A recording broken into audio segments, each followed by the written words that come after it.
Guys, I just need to start with some gratitude. I am so grateful for this team of women that is behind me that have made this day possible. There have been hours and hours and hours behind the scenes. I also need to just give a huge shout out to Lindsay. That is not easy, you guys. She is keeping us on track. She's keeping us on time. She's doing it with joy and humor, and I'm so grateful to have you by my side. I love all of you guys so much. Thank you for honoring me with your presence today. I also need to give some shout outs to my family. I think I have just a picture of us what we're looking like these days. I do have 4 boys. I have a husband. We're leading here at Element Church. So I think their image is coming up eventually. But those 4 boys are behind Bloom. They love you through me. They love their mom, which means they love you too. And they have been a force behind this event. Every time I have needed anything, they are there with their muscles, with their energy, with their love, with their care. And so I really wanted to show them to you guys. I don't know if our switcher is switching, but eventually you're gonna see us on Easter. And I just need to give a shout out to Roman. He's literally on the camera behind you guys. I love you, Roman, baby. Oh, there's the handsome men. That was on Good Friday. This is us on Easter. And then I just have a photo of each of them individually. So this is Roman when he was a tiny bit younger. But he's the muscles in my family. Whenever I need anything, he's there. He's like, I got you, Mom. I will skip school for you, Mom. Okay. I don't know if that's self-serving or just sacrificial love, but I'll take it. He has just lifted and hauled and stayed late and moved things and placed flowers and moved chairs. And I just am I'm beyond grateful for you, baby. I love you so much. The next guy is Levi. That's him when he's a little bit smaller. Levi is in the sound booth, loving you from there, and just serving us with lights and cameras and action. And Levi is like a fellow creative for me. And so he fills up my soul by reading my work. I'm working on a doctorate right now in the sacred art of writing. I'm gonna write a book, y'all. Do you wanna read it? It's the intention, it's going to be a devotional that's a grief devotional inspired by the gardener.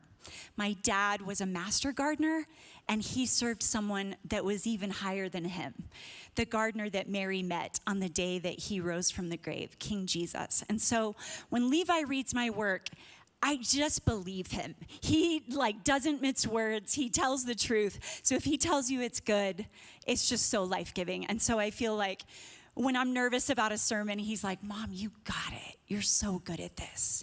And I just need his affirmation, maybe more than anyone else, because he's a good writer too.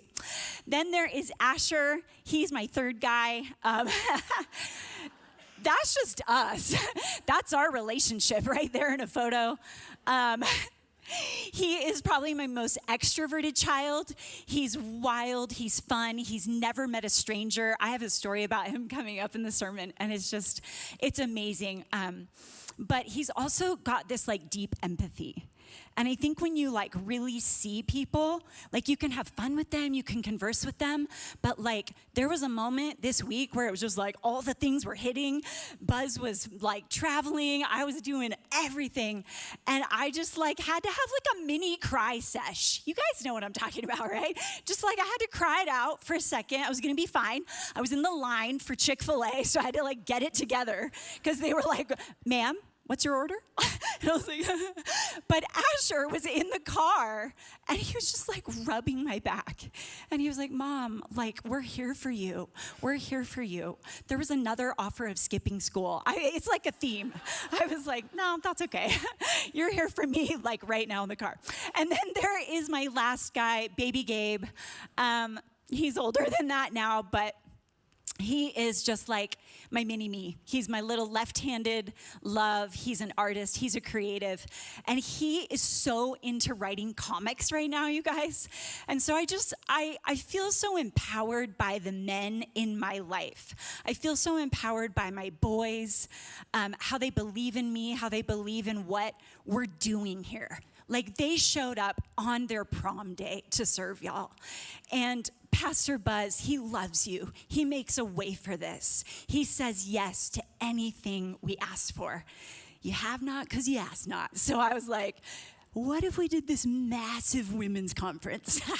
And he was like, yes. And so I'm just so grateful. My heart is so full of gratitude. And I just had to give those shout outs. I know you guys don't mind. Today, we are going to be talking about being at the table with the King. And so if you want to turn to Luke, that's where we're going to be. We're going to be in Luke 19. But today we're going to be at the table with the King, learning from Zacchaeus. And so we're just going to start with just a question for y'all. What is the worst dinner party you've ever been to? Just think about it for a second. I'm going to tell you mine. Okay, so I'm home from college, and it's Easter, and this is like years ago. I'm not married. I don't have kids. I'm home with my parents, and my dad's like so happy that we're back. So he just wants to like lavish us with love. And so he buys these 2 giant like New Zealand lamb. I don't know if you guys are into lamb, but it was my dad's favorite. But it was kind of like spendy, right? It was expensive, so we didn't get it often. But he goes all out for this Easter. He spends all day like babying these lambs, like just rubbing them in like sea salt and rosemary, and like the house just smells amazing. And then we've got all these people, like cousins and brothers and sisters and people that have come in, like people that just need a seat at the table from church that day because my parents are super hospitable. So it's like a full house. Church has ran long because it's Easter and we weren't at Element yet, so it wasn't Pastor Buzz in charge. So we're like all starving, just like starving. And my sister has this new boyfriend named Brian. And so Brian is there, and you guys, you need a little bit of context. My dad was a big dude. He was like 6'2", tons of muscle, also a really big tummy. He loved to eat. It was like his favorite thing. And so a lot of times, like, it was a struggle for him to not go first. Like, when the meal would happen, he'd like kind of put it in front of himself first, take the choice pieces. But he was like, I'm going to use my best manners. And so he plonks this huge platter of lamb in front of Brian. And he says, dig in. And boy, did that boy dig in. And he just like spoon after spoon after spoon, like he's not even looking up. Like the lamb is diminishing before your eyes. Like the platter, I'm not kidding you. Like he probably took like 3/4, no, I'm gonna say 7/8 of that lamb. And we're all just sort of like watching in horror. Like, I think we think he's like joking at first, like, he's like taking way too much. He's taking the entire platter. This is not happening. And then, like, no, he just doesn't even look up. He just starts like digging in, just plowing, just eating. And my dad and I are at the opposite end of the table, and we're just like losing it. My dad is losing it, but he's like trying to be polite. And so we just like watch this platter of lamb get passed like to the entire like Easter party.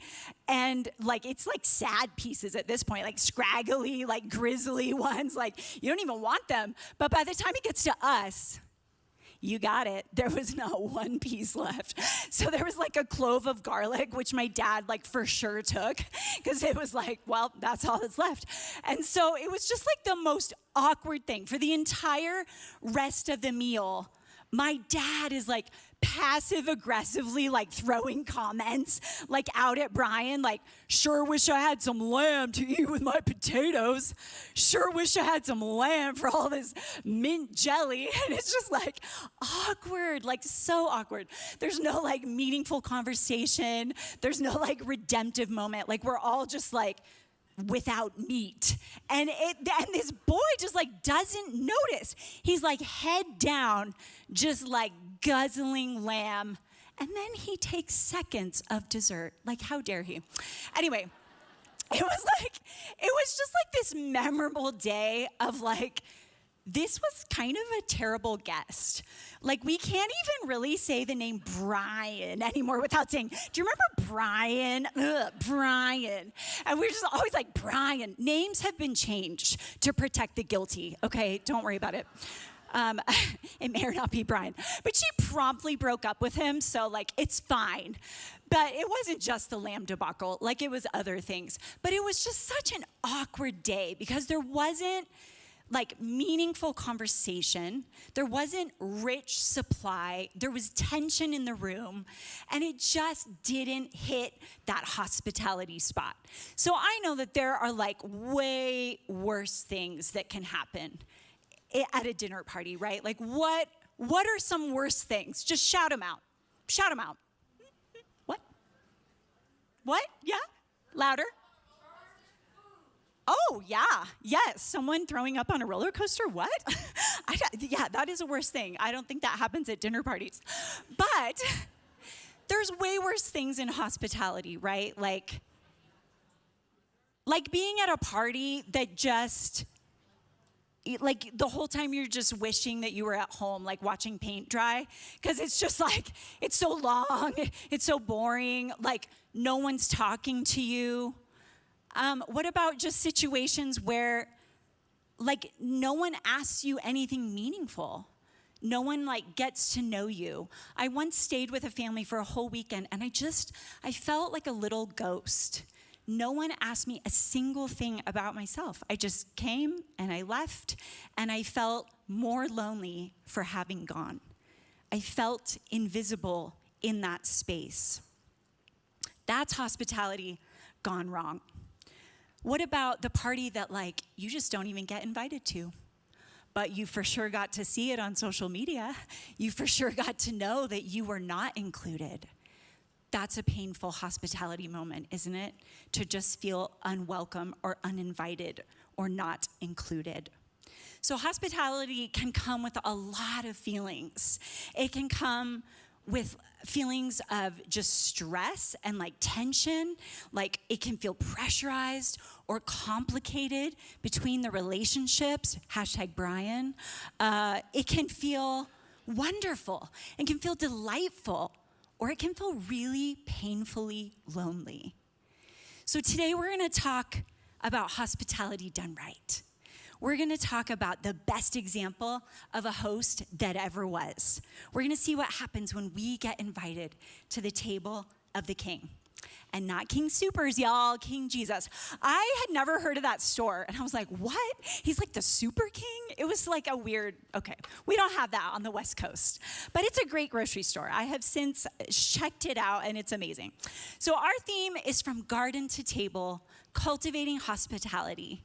So we're just gonna receive from the garden of the Lord whatever he has for us. Anything in our life that is missing, broken, struggling, he's gonna give us gifts from his garden so that we can eat them and embody them and impart them on to somebody else. We're gonna replicate hospitality. So ask yourself, what do I need from the garden of God today? Be thinking about that as we talk in the book of Luke. So our theme verse, it's on your swag bags, it's on like the merch if you were able to buy a sweatshirt or any of those items, is Jeremiah 29, 5-7. And it says, build houses and settle down. Plant gardens and eat what they produce. Increase in number there, do not decrease. Also, see the peace and prosperity of the city to which I have carried you into exile. Pray to the Lord for it, because if it prospers, you will too. Now, I'm not saying that we're in exile in Cheyenne here, but I am saying that when God asks you to settle down into a place, he says also, build a house, plant a garden. When you have a garden, here's the thing I know about gardens. Even in Wyoming, you always have a surplus. Now, some of you are going to fight me later and tell me, no, my tomatoes didn't make it. But there's always a surplus of something. And I feel like when you grow a garden, you always end up giving something away. Whether it's the flowers, whether it's just like beautiful foliage, whatever it is, like there's always stuff to share. And so even like living here, I've been gifted with apple butters and blueberry jams and local honey from people in the community that have a surplus. And so when you have a garden, a physical garden, like you give from that bounty, I want to encourage you that you also have a spiritual garden. There are things growing in your life, in your personality, in your character, in your gifting that are your spiritual garden from which you can give generously to others. So the master garden, he has got a harvest from heaven here for you today. He's got everything you need. So let's get into his word. Luke 19. Rich, life-changing biblical hospitality involves three things. I love alliteration because it just helps me to remember stuff later. So number one, relationships. Number two, resources. And number three, restoration. Biblical hospitality, relationships, resources, and restoration. So I know there's worse experiences than my Easter dinner story, but that holiday we had a difficult guest. And I want to take a peek at all the different kinds of guests that Jesus invited over the length of his time and ministry on earth. So he shows us that it's more important to have a hospitable heart than a hospitable home, right? Like we don't need perfection. We don't need like ice sculptures and like lavish nonsense in order to have someone over. It's about making people feel seen and known and loved. So we're living in one of the most isolated times in history. In human history, you guys, according to a recent study, 50% of people say they have 3 or fewer friends. Total. That's it.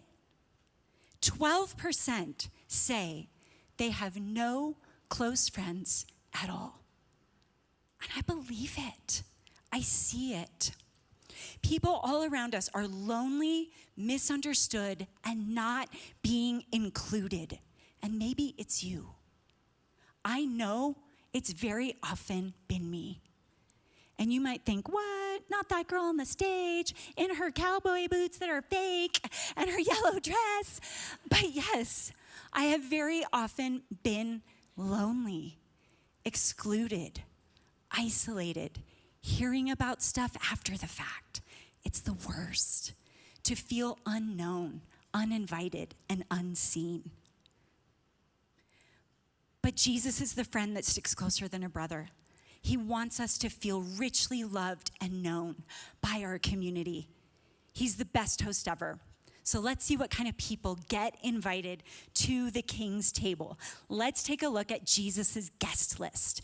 And if somebody could bring me my handy dandy pink Stanley, I would be ever so grateful because I get thirsty up here, y'all. These lights are like hot. Okay. I was going to wear a sweater. Yeah, that was going to be dumb. Okay, number one, relationships. Thank you so much, friendy. You guys, look at this topper. Is that the cutest thing ever? Guess who gave me that? That handsome man on the camera right there, feeling loved by a teenager. Okay, number one, relationships. Creating a prayerful guest list. Who gets invited to the King's table? So all over the New Testament, we see Jesus inviting scads of different people. And I want you guys to think, what do I notice from this guest list? And I'm just going to read it kind of quick, but see what stands out to you. Okay.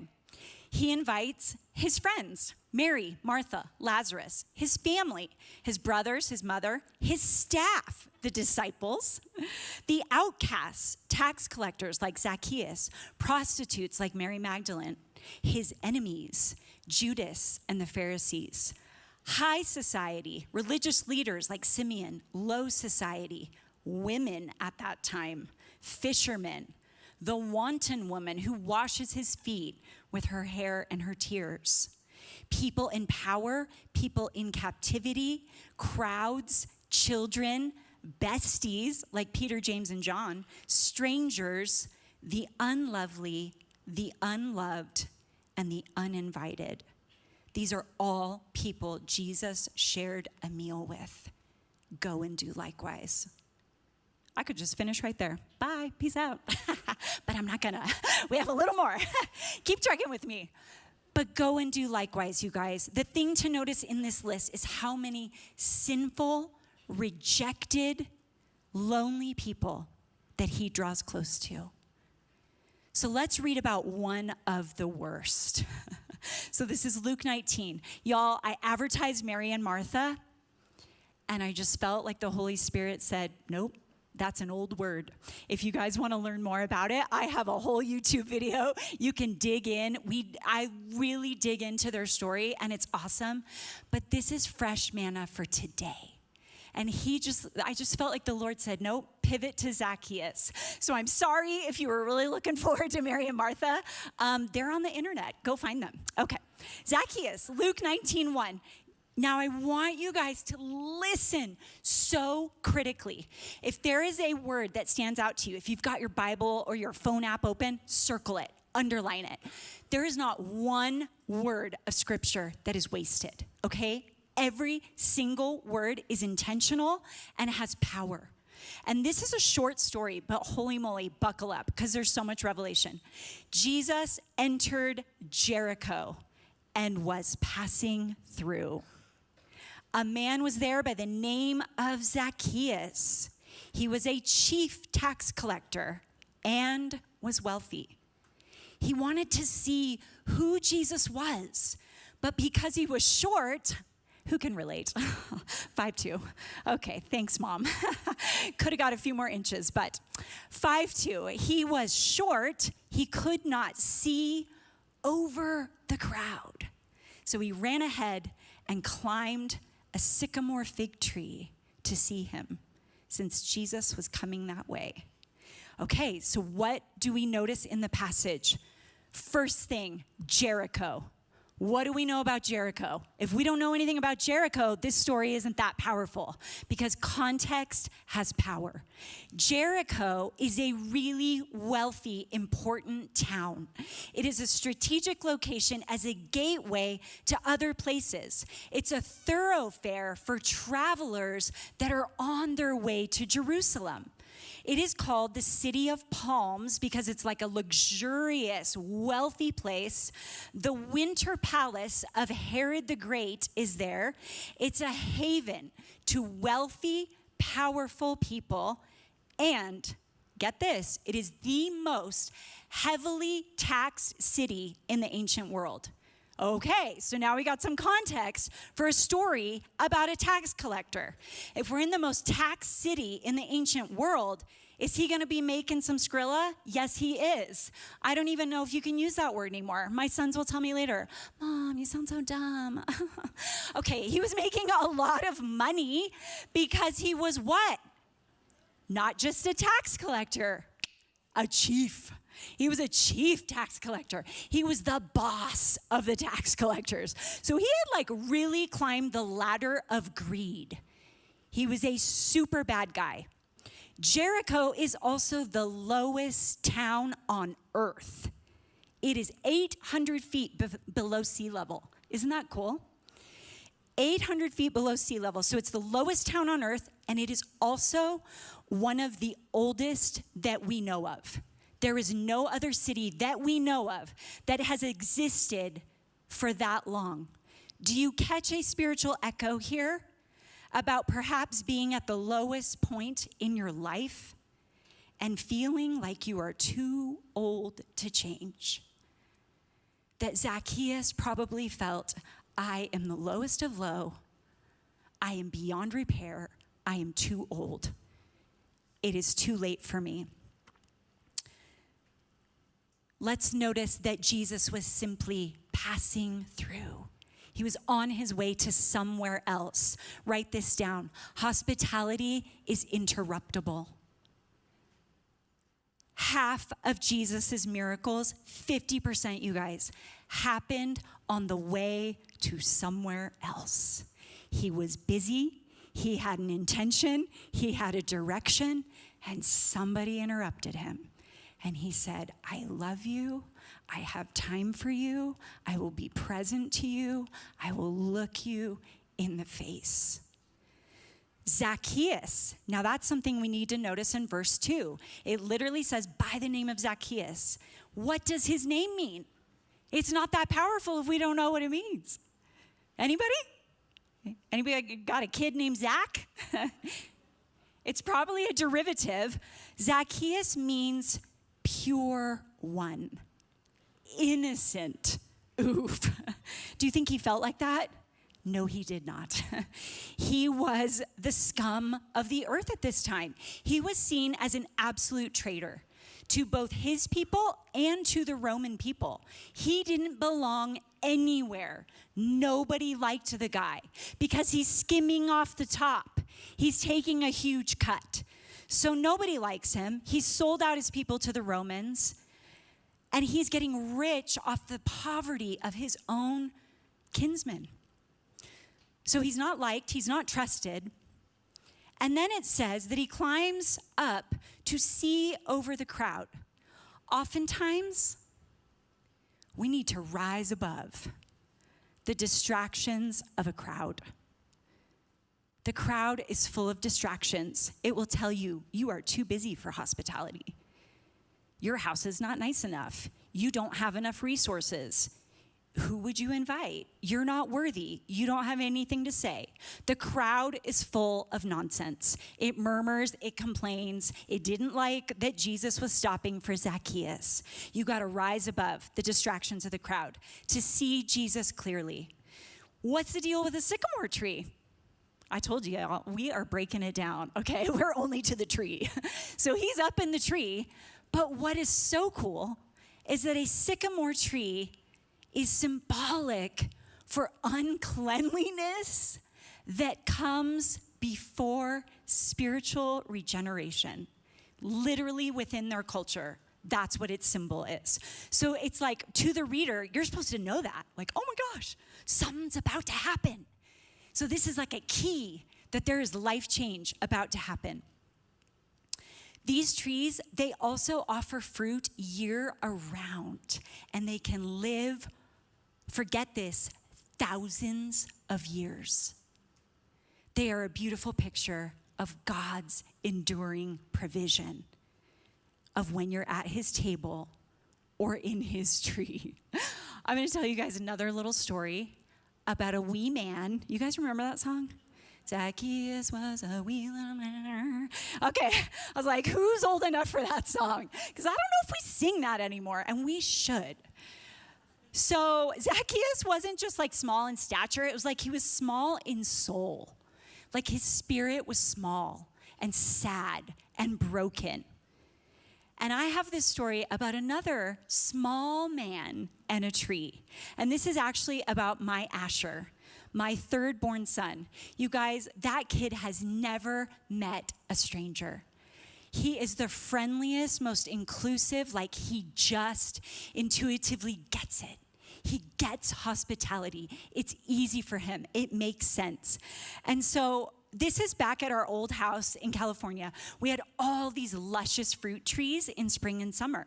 And it would just be like a bounty. Like we'd be drowning in fruit. We had apricot, we had apple, we had orange, we had 2 plum trees. Our neighbor let some lemons sneak over the wall. Like it was just like Garden of Eden out there. But it was like 900 square feet in the house. So it had to be outside a lot because it was teeny tiny. But Asher, he just has this compassion. Like, this is hard. He got bullied this year. But he was like, Mom, something's going on in his home because he wouldn't treat me like this if he wasn't hurting. Yes, you get it, little baby. there's a compassion for hurting people in this child. And so I'm down in our house doing the laundry, as one does with 4 boys and all their sports and nonsense and filth. Love you guys. Love you so much. They're getting better. They're starting to do their laundry. My mom moved here literally just to do my laundry. Mom, I love you so much.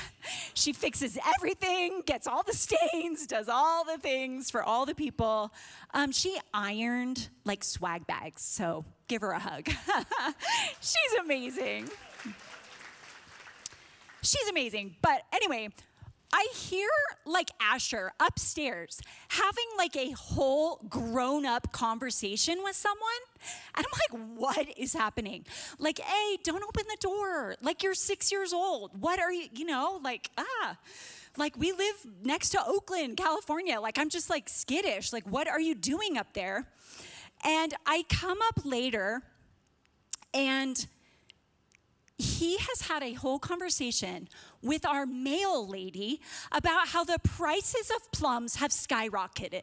Yes. And he's like talking to her. He has made a date with her for next Tuesday evening. He said, Mom, her name's Elaine, and she gets off at 5:30. And I told her she can come pick plums because ours are free. And I was like a wee little man and his tree. Like, he just gets it. He's like, she has a need. She was put in my path, and we can solve it. So he extended an invite without asking, which was weird. I was like, okay, so we're hanging out with the mail lady next Tuesday night. But it's fine. We know her name now because he asked, because he's just that guy. He made friends with a stranger. It was the most beautiful seed of hospitality planted in her heart by a child. I would never have thought to do that. It was like just the most beautiful thing. And I think about it now and I'm like, maybe it wasn't just one seed. It was like a bunch of seeds because that lady cleaned us out of plums. She like took all the plums out here. I was like, she must really need to make jam or something. But it was just the most beautiful picture of like, even a kid gets it. Like, he had a resource. He said yes. He got to know her name. So biblical hospitality invites a broad list of people. It invites whoever is put in our path, and it invites the unexpected person. So who should you invite? What does the King's Table provide?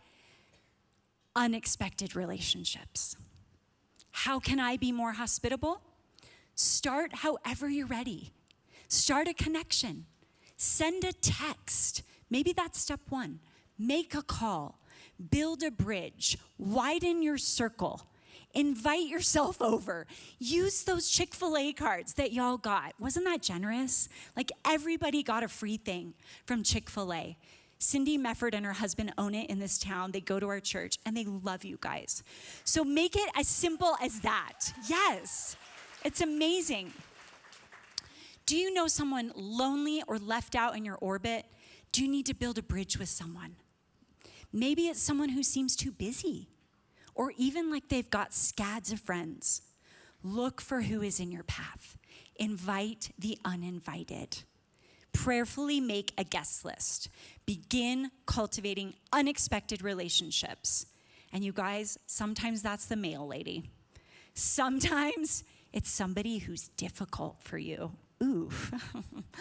Sometimes it's a Judas in your life. Jesus kept difficult people close to him. He was like, I can handle it. Journey with me. This is a cost to me, but a blessing to you. And even on the day that Judas betrayed him, he said, friend, do what you came to do. Like, he kept even enemies close by. So ask the Lord, who's in my path? Begin to cultivate unexpected relationships. Number 2, resources. This is a purposeful preparation. What resources should be at the table? Biblical hospitality provides resources. Jesus said, I go to prepare a place for you. Jesus prepares intentionally for us. But it doesn't mean like that he, has just got like gold candelabras and whatever. Like, yeah, that's awesome. He can do that. But let's take a look at some of the meals that Jesus had with people. He prepared for them in his spirit, but it wasn't always this like ridiculous level of like cleaning and decorating and all that stuff. He had family dinners. He had fish on the beach. He had potlucks. He had grain on the go. Do you guys remember that one? He got in trouble with the Pharisees for eating grain on the go. He had fancy feasts. He had unleavened bread, simple dinners. He had special Passover dinners. And my very favorite, the invite yourself over. I might do that to y'all, so just get ready. That was like his capacity that day. So he says to Zacchaeus, I'm coming to your house. So verse 5, Luke 19, when Jesus reached the spot, now listen for what you notice, he looked up and said to him, Zacchaeus, come down immediately. I must stay at your house today. So he came down at once and welcomed him gladly. All the people saw this and began to mutter, he has gone to be the guest of a sinner. Okay, let's see what we noticed. What stood out? What stood out to you? What? Shout it loud. The sleepover? He called him by name. Yes. What else? He what? Gladly. Oh, so many revelations. What else, you guys? Immediately. There's an urgency here. Verse 5, Jesus looked up. He saw Zacchaeus. He looked for him and he saw his true self. He invites himself over. No one invited this man, you guys. Zacchaeus was the uninvited. He was the reprobate. He was the reject. He was hated and avoided. No one went to his house, and no one invited him to theirs. So in front of everyone, Jesus does what? He redeems his name. His name is Innocent One. His name is pure. That's not how people saw him. They detested this guy. But in front of everyone, now, we can conjecture they did not know each other. Jesus was on his way to somewhere else and was interrupted by a dude he did not know, but he knew his name. And he reaffirmed the meaning of his name. He gave him value in front of everyone. He says, you're worthy of spending time with the king, of sitting down to a table together. At this time, sitting at a table together meant that you were on equal status. You did not sit with people that were not in your strata. If they were not in your race, if they were not in your economic status, if they were a different gender, you were not sitting with them. The table was used more powerfully to show who was excluded. But Jesus broke every barrier and said, I am coming to the most hated man in town's house today, and his name is Innocent. His name is pure. And he says it in front of everyone. It's so powerful, you guys. The transformative work, somebody said, is urgent. It's immediate. There is an immediacy here. Jesus says, I must stay at your house, not next week when I clean up or you buy 2 New Zealand lambs. I'm coming today. I don't care if we eat like Wheat Thins and like Cheese Whiz. Is that even a thing? That's so gross. Anyway, he didn't care. He's like, give me the Cheese Whiz. I'm coming today. Because you guys, people are desperate. They're desperate to be invited. They're desperate to be known. They're desperate to be included. You can't keep putting it off. Jesus said, come down immediately. We need to hang out, not next week, today.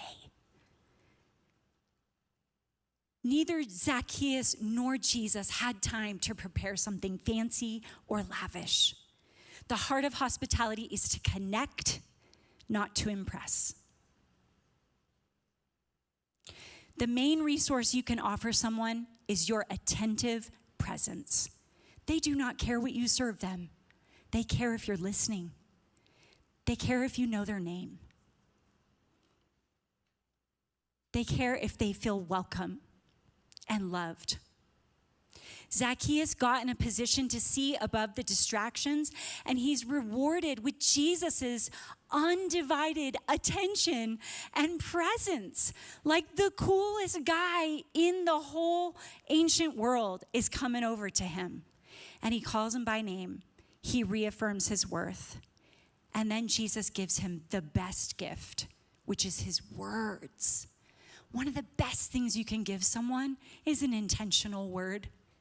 I see this about you. I discern this about who you really are. You might have heard this lie or this label, but I see you different. I affirm your true self, your real name, your God-given potential. If you can see that inside of someone and then take a brave step to tell them, that can change someone's whole trajectory. So Jesus gives the best gift, his words. So I once went to this family, and they knew that it was my birthday, and so they wanted to give me a gift, but they didn't know me. They hadn't met me. And so this was like way back, you guys. It was like the 90s. And it just like, it was before hot pink was like really, like hot pink is back, right? It's cool. But at this time, they gave me a jacket that was like three sizes too big in some super funky color. And they just said, well, we know you have a birthday sometime. And I was like, yes, I do, in like 7 months from now. And so it was like kind of sweet, but kind of weird. It was like, you don't really know me. Like, you don't know like what I like or how I dress or what my size is or even really who I am. And it just like didn't hit the spot, right? Like, I actually gave the jacket to my mom. I was like, Mom, you want this random jacket that I got from this family? But feeling lavishly known, I've had some of those opposite experiences. My sister Lynn threw me a surprise party years ago where she knew I was really into butterflies. And for months, she hand glittered, so that she might hang them from the ceiling when I arrived at a surprise party. She created giant wings so that I could be a real-life butterfly in the room. She had every one of my friends write me an intentional card with photos, and then she scrapbooked it. Remember scrapbooking? Like, what happened to that? It's like, well, okay, maybe you guys still do it. But I felt so known. I felt like she had thought of every single little detail that I would love. She threw me another party during college where we went out to a local rose garden in the evening. This sprawling, beautiful, like flowers everywhere, pools of water that she floated candles in. She asked everybody to bring a fresh loaf of bread. Are you kidding me? That's like bread and butter. That's it, you guys. That's the way to my heart. I just want butter. Like, I love it so much. And I just felt so lavishly loved. She had like hired this handsome like college guy to just like play the guitar all night. I was like, am I in heaven? Like, it wasn't Buzz, but I love him so much more than that guy. He was just like a blip on the radar. But it was just such a lovely party. Like, we had meaningful conversation. We had a time of worship. Like, that is when you feel known, right? When your host thinks about the guest and tries to love them with intentionality. And it doesn't have to be expensive. It's just like, hey, we've been thinking of you. We've been preparing for you. And so I really feel like the best thing you can give someone is your ability to pay attention. Pay attention to them. See what they love. See what they like. Ask good questions. Listen well to the answer. The other thing that I like to give, like Jesus did to Zacchaeus, is words.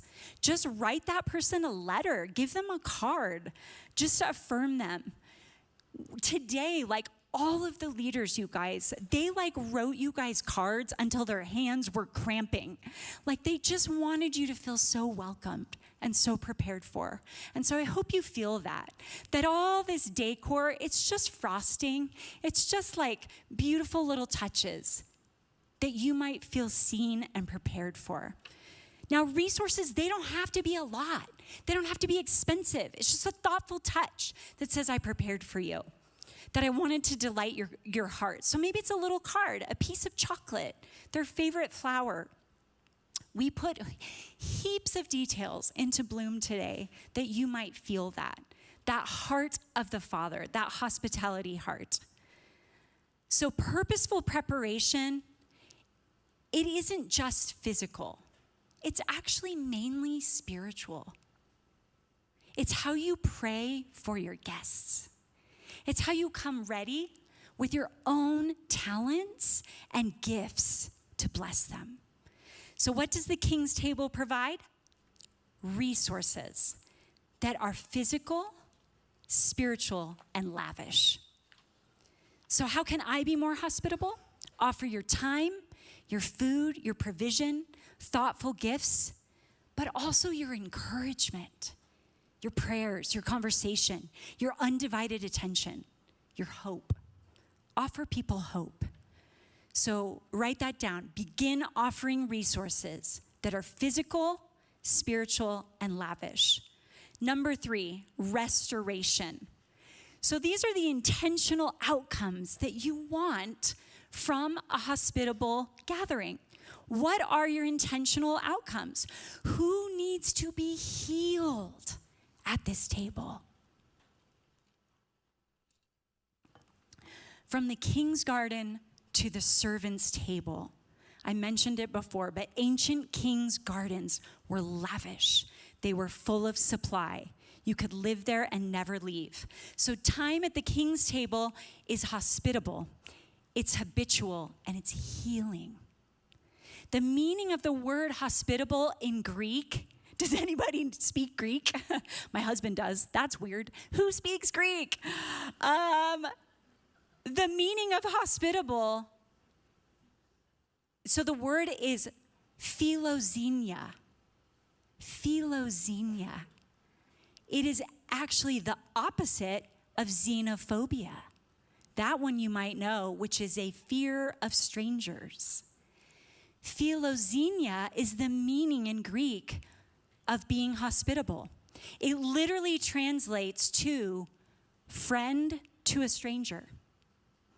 In the ancient Greek culture, this was so entrenched in society, it was a very high value that you should offer a warm welcome, kindness, and hospitality to those who are far from home. Isn't that powerful? I just love that. It's where we get the words hostel, hotel, hospital. They are all the same root, offering refuge and healing to a stranger. Hospitality is a place to heal and to rest. Verse 8, but Zacchaeus stood up and said to the Lord. Now listen for the ways he's been restored, you guys. Listen for these intentional outcomes of restoration. He stood up, he spoke to the Lord. He said, look, Lord, here and now, I give half my possessions to the poor. If I've cheated anybody out of anything, I will pay back 4 times the amount. Jesus said to him, today, salvation has come to this house because this man too, he elevates him here, is a son of Abraham. For the Son of Man, Jesus, came to seek and save the lost. So what do we notice from the passage? What do you guys notice? Tell me. I'm a teacher. I have my master's to teach English as a second language. So I'm like, this is just like, tell me. Tell me what you saw. What'd you say? Stood up. I love that. He stood up. He arises as a new man. He stands up in his confidence. He stands up in his new self-worth. What else? He pays back. Yes. He says he's going to pay back 4 times. So lavish hospitality is instantly replicated in his own life, right? What else? Seek and save the lost. So salvation comes to the whole house. Hospitality can make a way for salvation. What else? He was changed. Who said that? Somebody said that. So much, you guys. He speaks to the King of Kings. He submits to the Lord. He calls Jesus Lord. That is a word of submission. So immediately he's submitting. He's immediately set free of his greed and selfishness. Empathy for others is birthed in his heart. He says, I will give half to the poor. What? Can you imagine waking up tomorrow and just being like, I'll just give half. Half feels good. Half? That's a lot. Half. His name is redeemed as well. It says son of Abraham. So we're reminded that sinners get access to Jesus. Biblical hospitality finds who is lost. Hang in there with me, you guys. We're wrapping up. Once you've sat at the King's table, you want to connect other people to this life-changing experience. If we eat 3 meals a day, guess how many meals that is a year? It is 1,095 opportunities for hospitality. Could you invite someone for 1 or 2 of those? Could you include someone at your table? Could you connect someone to this practice of biblical hospitality? It doesn't have to be hard. It doesn't even have to be at your home. Call them up, say, let's go to coffee. Set an intention. Say, you know what? I'm going to plan some questions. We're going to talk about this. We're going to read a passage of scripture. Just be intentional with what resources you have. Create a simple tea for 2. You literally have it in your swag bag, so it'll be easy. You can prepare something meaningful. We provided a beautiful prayer. You can be intentional with your time. And then just really try to listen. Don't assume that people are too busy or that they will say no. Pastor Buzz and I always try to say yes. Yes might be 2 months from now, but we're going to say yes. Because if you take the brave step to invite someone, it's like a vulnerable thing, right? Like they could reject you. It could be weird. But we always say yes. And so put yourself out there. Make a brave invite. Be vulnerable. Remember, it's not about you. It's about connecting friends, loved ones, and even strangers as we welcome God into our midst. We're better together. Be bold. Invite someone to the King's table today. So let's review. What's the King's table provide?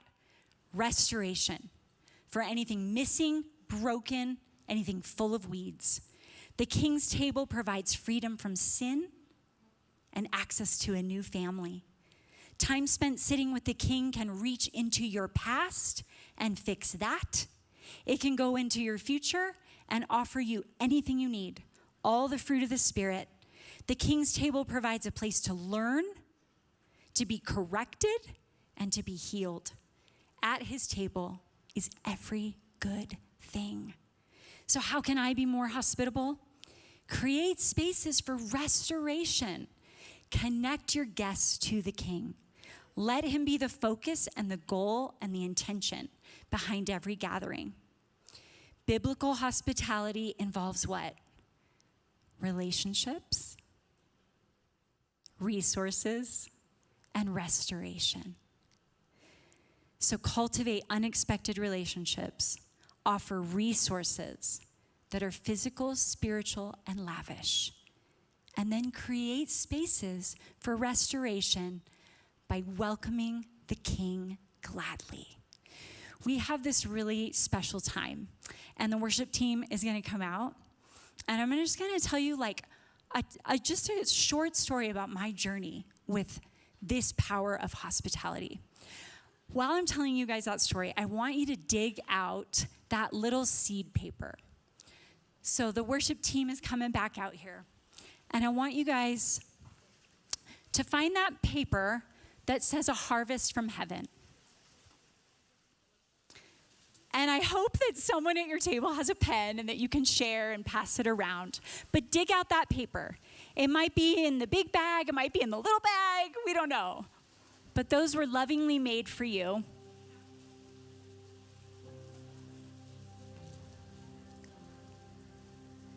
And I just want to tell you guys this really powerful thing that happened to me when I moved back to California in 2015. So I'm from there. But when you move back to a place, people have moved on. They have new friends, they have new community. I was really lonely. I didn't know anybody. I didn't have any friends yet. So I had this idea that I called purposeful parties. And I thought, what if the guests that I invite need relationship too? And I didn't know a lot of people. I had some family in the area. I had some really old friends. But I prayed about that guest list. I didn't know who needed to be at that table. And so I invited a whole range of people. People I just met, people that were like practically strangers to me, a girl that was really difficult for me, I'm gonna be honest. But I knew that it would be good for us to sit down at a table together, that I might see something in her that I didn't know before, that I could learn by breaking bread. And so I asked my dad if he would help me. I wanted to create a really beautiful space that felt like the garden, that you were just coming into a place of rest. And my dad was a master gardener. And I said, Dad, I want to learn how to plant roses. And he was like, don't do roses. They're the worst. Roses are hard. They've got thorns. They're difficult. They're finicky. They won't grow. They want this. They want that. You should plant carnations. My dad loved a carnation. And we got carnations out there for you guys, just kind of in honor of him. Because carnations are hardy. They're resilient. They're like the on sale rose. And he loved a good sale, you guys. But he did it for me. I said, Dad, would you plant a rose garden anyway? I know they're hard, but it's just my dream. And so he helps me plant this rose garden. And we throw this tea party. And I think we have a picture of it somewhere. But I throw my first purposeful party. I'm intentional with the resources. I plan some worship.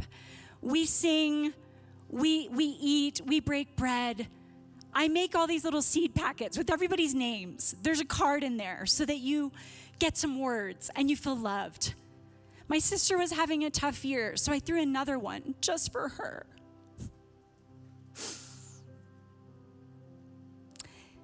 Purposeful parties take planning. They take intention, but they're so worth it. There was a girl in my life that was a pastor's daughter. I'm not a pastor's daughter, but I do have pastor's kids. And I knew that she had been so hurt that she would not step into a church building again. They had hurt her there. It was not a safe place. So she was my person. And I thought, what would Katie love? Katie would love China. Katie would love roses. Katie would love vintage photos of my grandparents. I tried to think at every level, how can I bring church to Katie? How can I get Katie to come to the King's table without knowing it? And that just started a generation of purposeful parties, of sitting down with my mom's heirloom china. We still haven't broken a piece, Mom. We have carried it carefully. But can I tell you guys that Katie's back in church? She's found a safe place. It's not the same one, and that's okay. But she found Jesus again in the garden. Mary mistook Jesus for a gardener because he is that and more. He will pull the weeds from your life. He will cultivate beauty, but he is also an eternal Savior. My dad helped me prepare for that purposeful party with so much planning and intention. And then he was sick that day. And he wasn't invited anyway because he was a dude. And I was like, no, it's ladies only. And it's a tea party. And you guys, I don't even like tea, but like ladies like it. So I was like, all right, we'll steep some tea and we'll sit out in the garden and we'll have intentional conversation and our walls will get lowered. And one of my friends said, you know what, Tara, I think you're just out here doing group therapy. I was like, maybe I am. But wherever the Holy Spirit is, there is restoration. And so my dad was sick that day, and he wanted to hear our worship. So he opened the windows of the upstairs bedroom that was above the garden so that he could hear us worshiping the Lord. And then the next year, he was gone.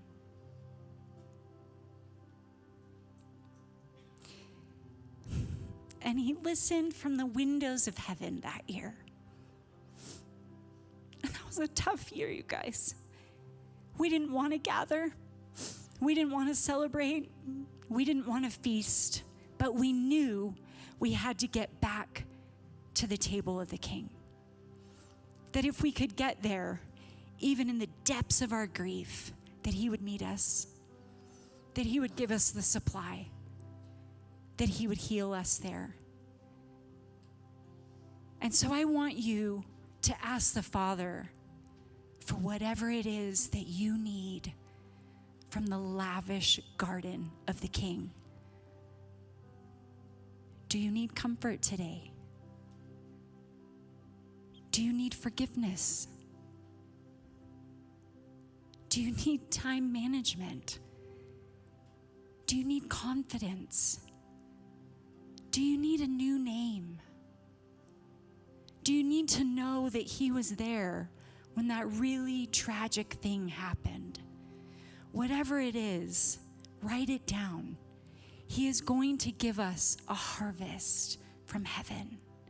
He has every good thing.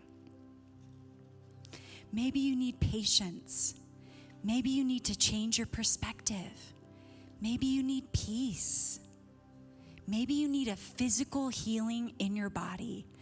My prayer people are going to come and they're going to stand at the corners of this altar. And they're going to open, Mom, Chris, they're going to open these for me right now. You can come. And what we have here are some little tiny gardens. And we're going to plant our pain into the garden. And we're going to ask the Father for a harvest from heaven.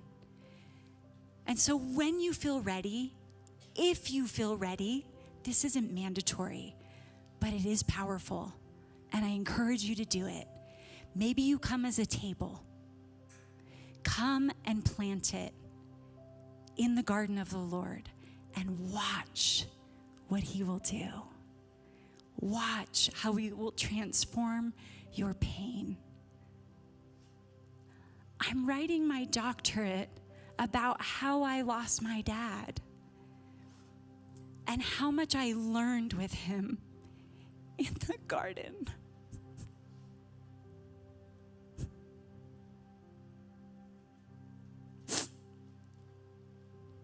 He would be so proud, you guys.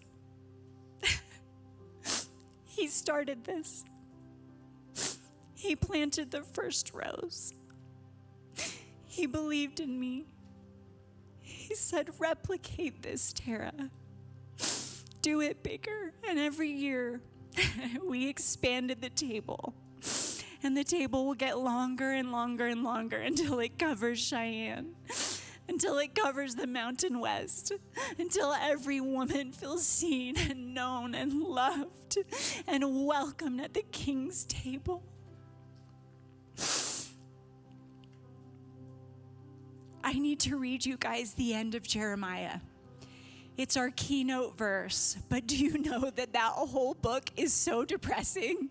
It's the worst. Just sad thing after sad thing. The people are in captivity. No one is obeying. They're living under Babylonian rule. There's just sorrow and depression and captivity and lack of provision. And then there's one final paragraph. And it is a portend of Jesus. It is an echo of the hope that is to come. It promises that there is a king that is coming that will plant a garden and you get to grow there. Jeremiah 52:9 says, in the 37th year of the exile of Joachim, king of Judah, in the year Awel-Marduk became king of Babylon, on the 25th day of the 12th month. Now, I don't know if I'm reading that right, but is that not Christmas? That just hit me this morning. I don't know if it was Christmas for them. Jesus hadn't happened yet.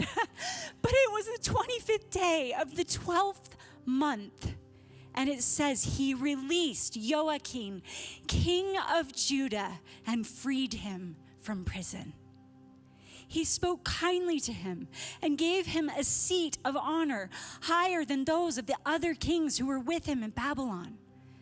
So Joachim put aside his prison clothes and for the rest of his life ate regularly at the king's table. Day by day, the king of Babylon gave Joachim a regular allowance as long as he lived to the day of his death. This is Jesus. He takes off your prison clothes. He sets you free. If you don't know him today, don't leave. Don't leave. The king needs to meet you. He says, you're welcome at my table. Maybe you've never sat at a table that fixes everything, but that's mine. You get to my table and I will provide for you for the rest of your life. That thing that you are laboring in prayer for, don't give up. Don't give up. He hears. He hurts with you. He's not far away. He'll set you free. He'll set you free. He'll give you a resource from heaven. He'll give you something from his bounty. So ask him for what you need. Maybe you've been hurt at the table. Maybe you've been excluded or made to feel small or heard an ugly label. The altar is open. Maybe you've felt undervalued or that you don't have any gifts. That's not true. You just don't know what they are. It could be cookie making. It could be Pilates and health instructing. It could be giving sermons. I don't know. You are so full of talent in this room. Ask the Lord for his revelation. You are powerful. You are loved. Come to the altar. Maybe you need to learn how to be hospitable. Come to his banqueting table, you guys. Ladies, his banner over you is love. When you feel ready, come to the garden. I love you.